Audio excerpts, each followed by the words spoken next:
संभल पर छिड़ी लड़ाई और अब जिन्ना बाबर तक आई। हाँ, ये बात सही है बिल्कुल कि इस तरह से उत्तर प्रदेश का जो राजनीतिक समीकरण लगातार कहीं न कहीं गर्म होता जा रहा है।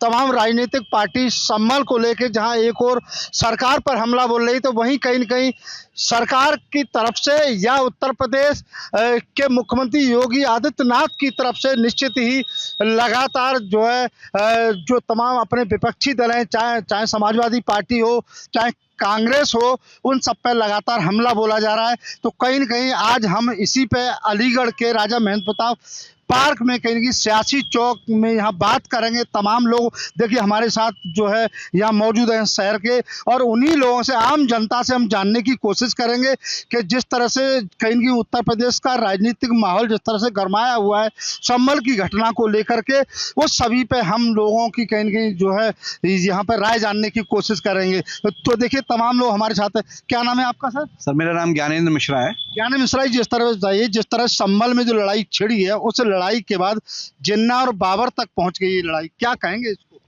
देखिए, संभल की लड़ाई और जिन्ना और बाबर का जो मामला है वो सब एक ही जमात है इस देश में, जो संविधान और कानून की बात तो करती है लेकिन संविधान और कानून को मानती नहीं है। जब कोर्ट ने कहा कि यहाँ पे सर्वे होगा और कोर्ट के आदेश पे सर्वे हो रहा था और वहाँ पे उन्होंने उपद्रव करने की कोशिश की, बड़ी दुर्भाग्यपूर्ण घटना हुई वहाँ पे के 4 नवयुवक खत्म हुए।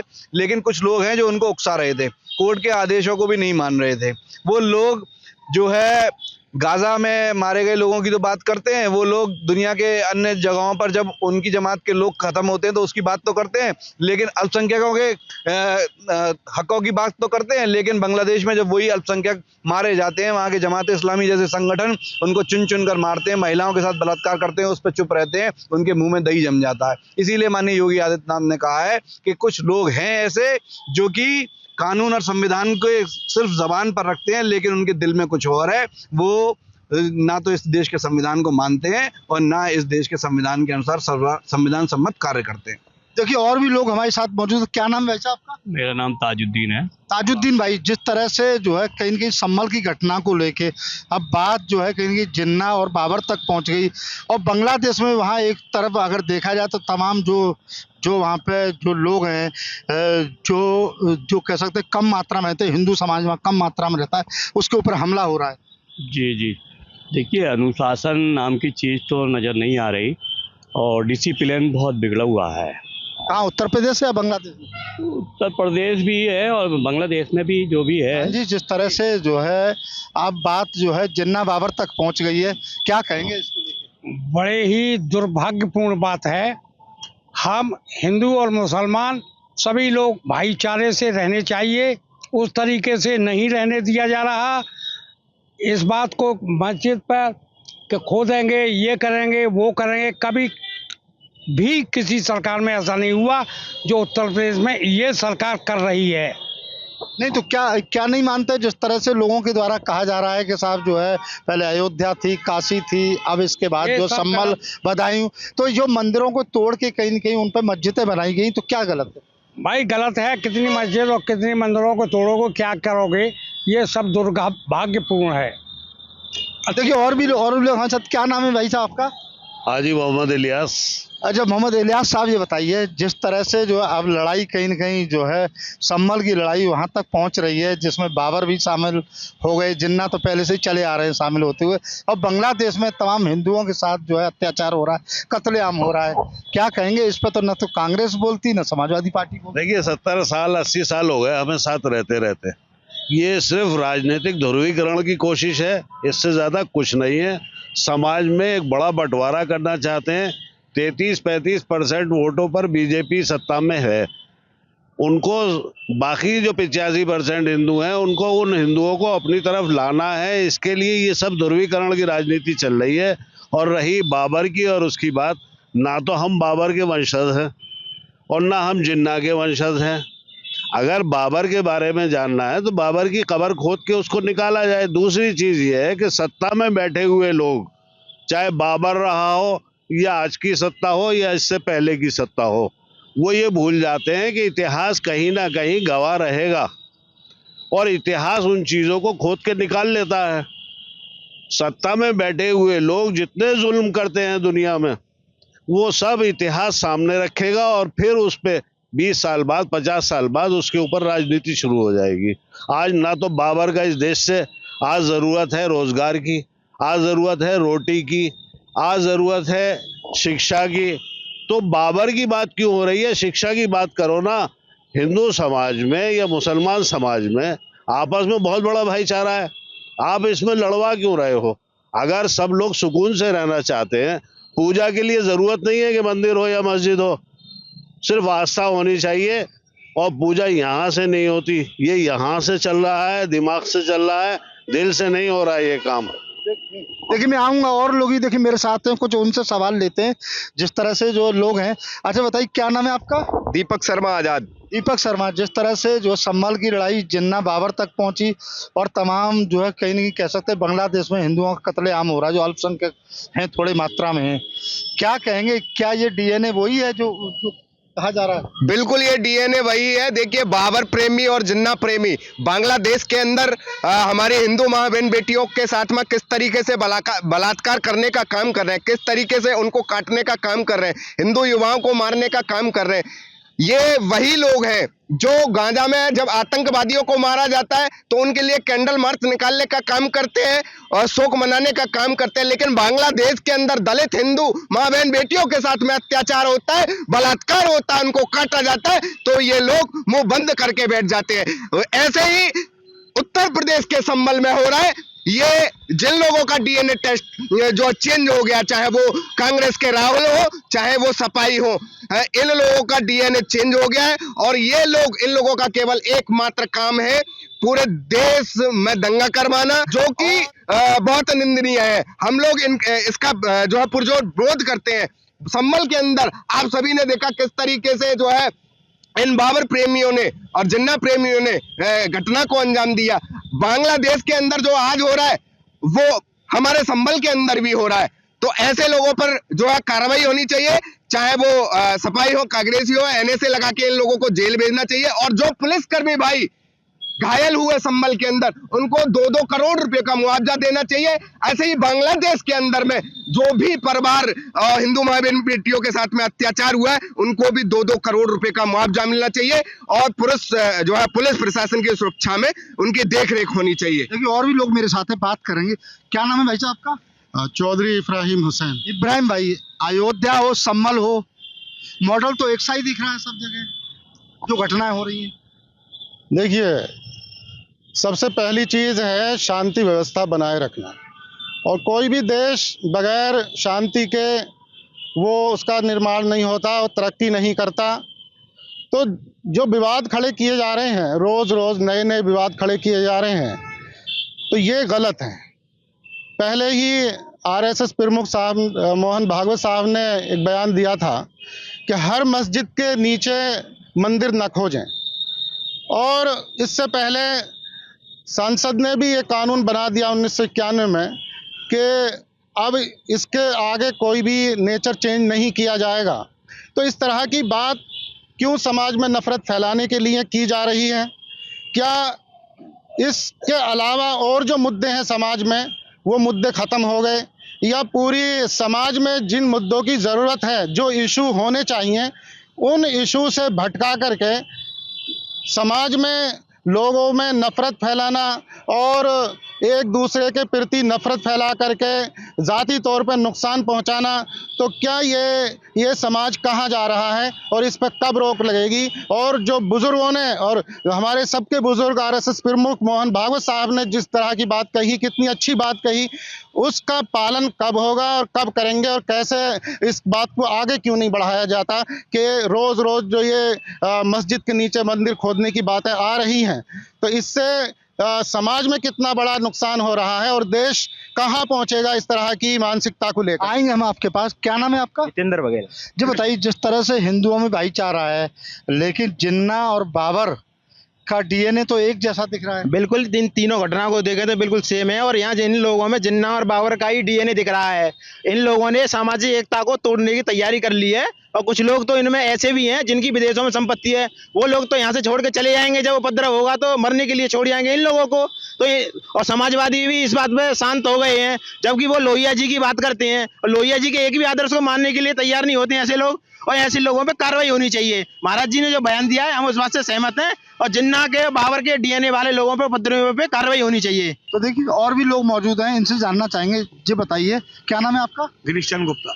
मतलब अयोध्या हो, संभल हो, इनमें कहीं न कहीं जो है मतलब हिंदू विरोधी क्यों हैं लोग?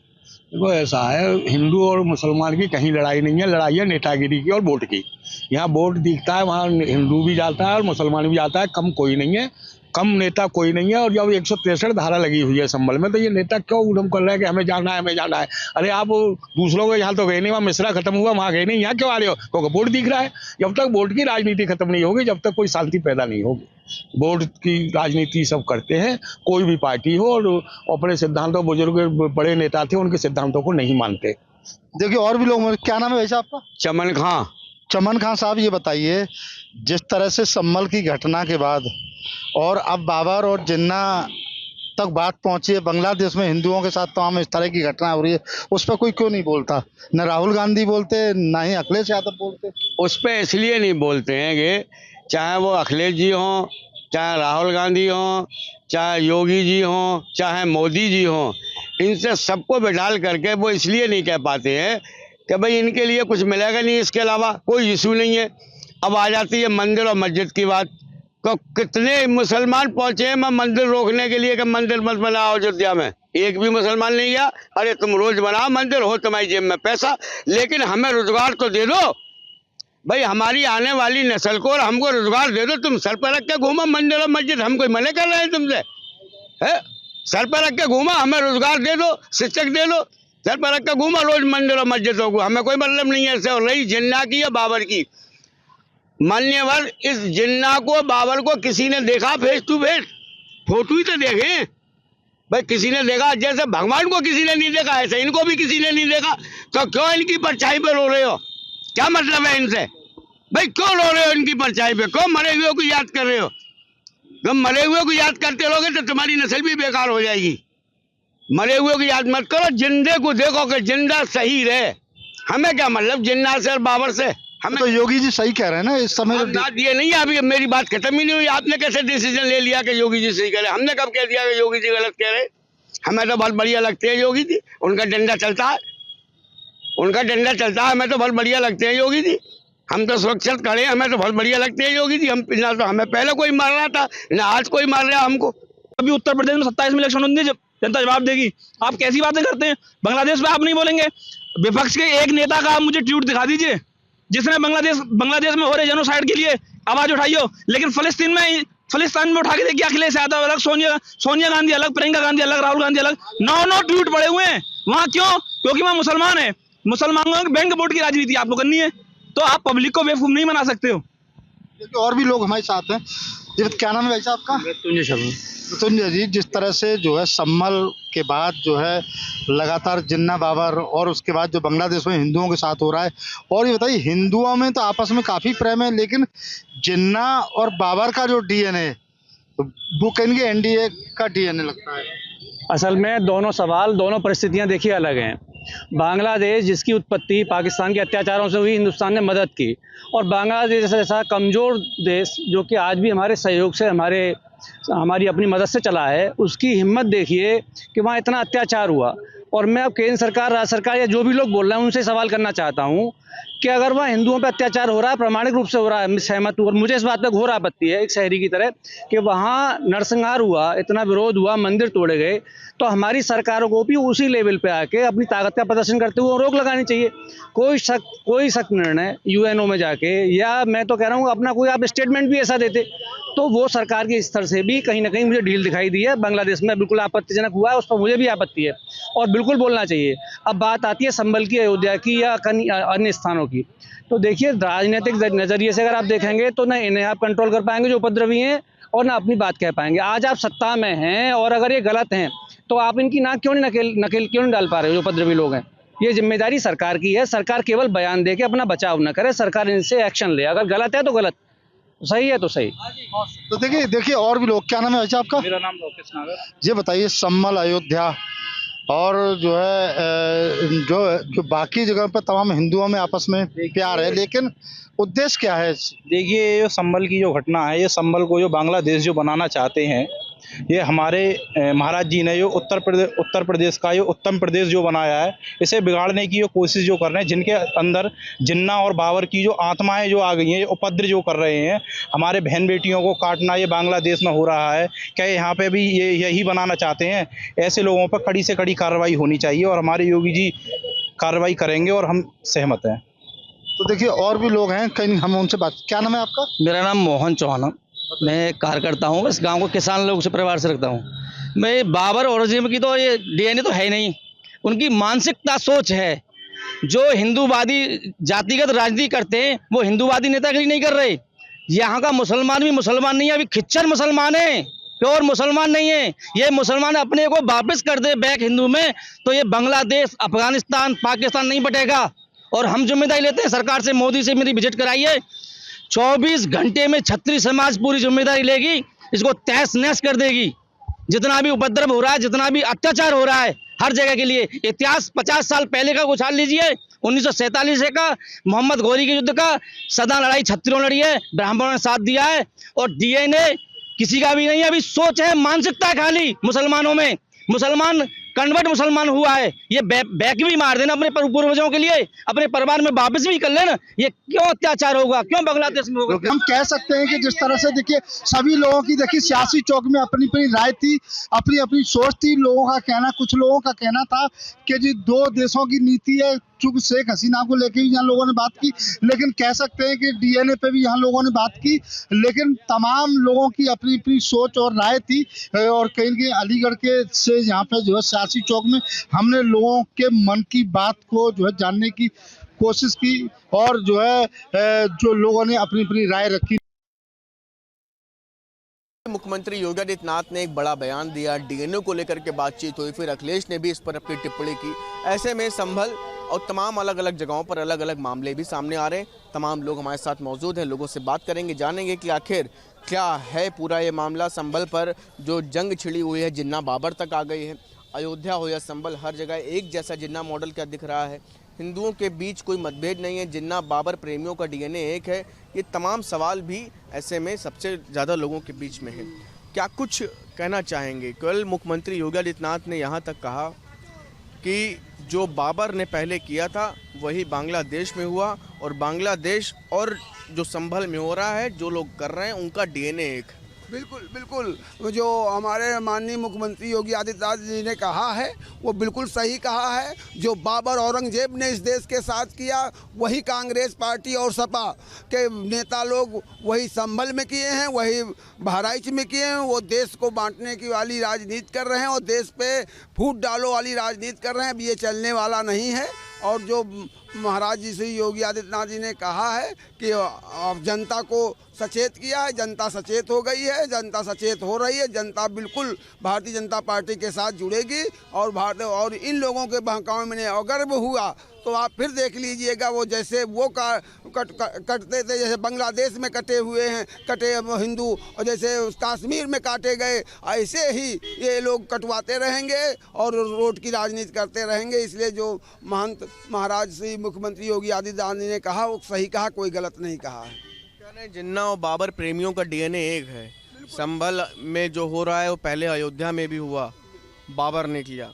जिन्ना प्रेमियों को सब एक सा मामला है, यही संभल में हो रहा है, बांग्लादेश में भी यही किया जाता है। ये उन्हीं के प्रेमी है। जिन्ना बाबर औरंगजेब के ही प्रेमी। आपने देख लिया नहीं, 60 साल की सरकार में, 60 साल कांग्रेस सरकार में रही, एक बार न मथुरा गई है और न एक बार अयोध्या गई, न एक बार काशी गई, मंदिर गई है। और वहाँ जा करके इंदिरा जी खुद स्वयं जाके नटवर सिंह के साथ जा करके औरंगजेब की समाधि पे जा करके नतमस्तक हुई। वो इन लोगों का तो डीएनए ही इन इनकी राजनीति ही मुस्लिमों में चल रही। सिर्फ हिंदुओं और सनातन को ख़त्म करने की लोग राजनीति करते हैं और ना ये दलितों की बात करते हैं, ना ये पिछड़ों की बात करते हैं, ना गरीबों की बात किए हैं। ये सिर्फ मुसलमानों की एक वोट की राजनीति कर करके इन्होंने देश में राज किया, जिसका आज वो खामियाजा भुगत रहे हैं और भुगतेंगे और देश की जनता इनको बहुत ही लंबे समय तक बिल्कुल ख़त्म ही कर देगी। मैं आपके चैनल से कह रहा हूँ, कांग्रेस सपा तो शायद एक बार थोड़ा लड़े भी, लेकिन कांग्रेस तो यहाँ डायनासोर की तरह बिल्कुल ख़त्म हो जाएगी, भारत हो जाएगी। सीएम योगी ने कहा कि सबका डीएनए एक, ये जो विवाद कर रहे हैं, ये जो तमाम चीज़ें कर रहे हैं, बाबर जिन्ना प्रेमियों सबका डीएनए एक।